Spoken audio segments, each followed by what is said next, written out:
আসসালামু আলাইকুম। রুনা মম কিচেনে আপনাদেরকে আরও একবার স্বাগত জানাই। আজকে আমি ঘরে থাকা উপকরণ দিয়ে খুব সহজভাবে বারবিউ করে দেখাবো। আশা করি ভিডিওটি আপনাদের কাছে ভালো লাগবে। যদি ভালো লেগে থাকে একটি লাইক দিতে ভুলবেন না। যারা আমার চ্যানেলে নতুন আছেন চাইলে চ্যানেলটি সাবস্ক্রাইব করে নিতে পারেন। আর যারা অলরেডি এই কাজটি করেছেন তাদেরকে অসংখ্য ধন্যবাদ। তো চলুন কথা না বাড়িয়ে শুরু করি। এখানে আমি 8 পিস চিকেন ধুয়ে কেটে পরিষ্কার করে নিয়েছি। এখানে আমার 8 পিস হয়েছে, মানে 2টা মুরগি আমি এখানে 8 পিস করে নিয়েছি। মাঝখান থেকে চিড়ে দিয়েছি যেন মশলাটা ভালোভাবে গোস্তর ভিতরে ঢোকে। এখানে আমি বারবিউ মশলাটা দিয়ে দিচ্ছি, বেশি অর্ধেকটা।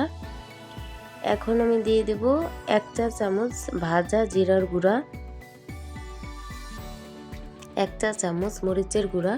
যদি ঝালটা একটু বেশি খেতে চান তাহলে মরিচের গুঁড়োটা একটু বাড়িয়ে দিবেন। 1/2 চা চামচ গোলমরিচের গুঁড়া, 1 চিমটি পরিমাণে ফুড কালার, 1 টেবিল চামচ সয়া সস, 1 টেবিল চামচ লেবুর রস, 2 টেবিল চামচ আদা রসুন বাটা, দিয়ে দিতে হবে স্বাদ মতো লবণ। এখন ভালোভাবে মিশিয়ে নিতে হবে। যত ভালোভাবে মিশাবেন অত কিন্তু চিকেনটা খেতে ভালো লাগবে। তো সবার লাস্টে আমার দিয়ে দিতে হবে সরিষার তেল। এটা দিলে অনেক সুন্দর একটি ঘ্রাণ আসে আর খেতে ভালো লাগে।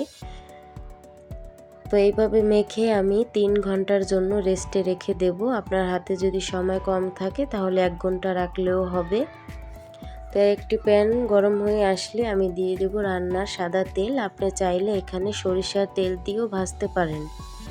এখন আমি চিকেনের পিসগুলো দিয়ে দিচ্ছি। এ পর্যায়ে চুলার আঁচটা অবশ্যই মিডিয়ামের চাইতে একটু বেশি রাখতে হবে, না হলে পানি ছেড়ে দিতে পারে। এতে করে কিন্তু চিকেনটা বেশি সফট হয়ে আসবে আর খুলে যেতে পারে।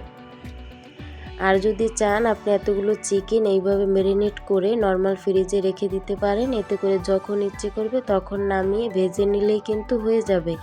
এইভাবে করে 3-4 দিন কিংবা 1 সপ্তাহের মতো নর্মাল ফ্রিজে রেখে খেতে পারবেন।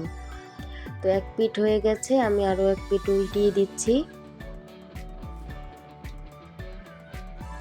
এক্সট্রা যে মশলাগুলো আছে ওইগুলো এখন ব্রাশের সাহায্যে এইভাবে করে লাগিয়ে নিতে হবে। চুলার আঁচটা এই পর্যায়ে কিন্তু বাড়ানো থাকবে, কমানো যাবে না।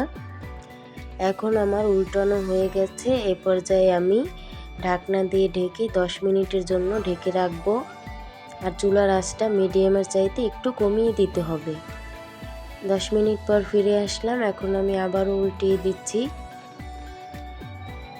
এইভাবে আপনারা ঘরে ট্রাই করে আমাকে কমেন্ট করে জানাবেন যে আপনাদের কাছে কেমন লেগেছে।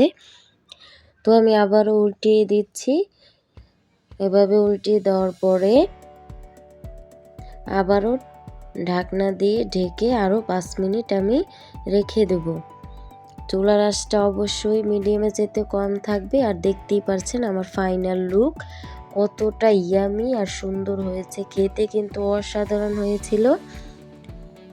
আপনারা অবশ্যই এটা ঘরে ট্রাই করবেন। আশা করি আপনাদের কাছে ভালো লাগবে। তো আজকের মতো ভিডিওটা আমি এখানেই শেষ করছি। সবাই ভালো থাকবেন। আল্লাহ হাফেজ। আসসালামু আলাইকুম।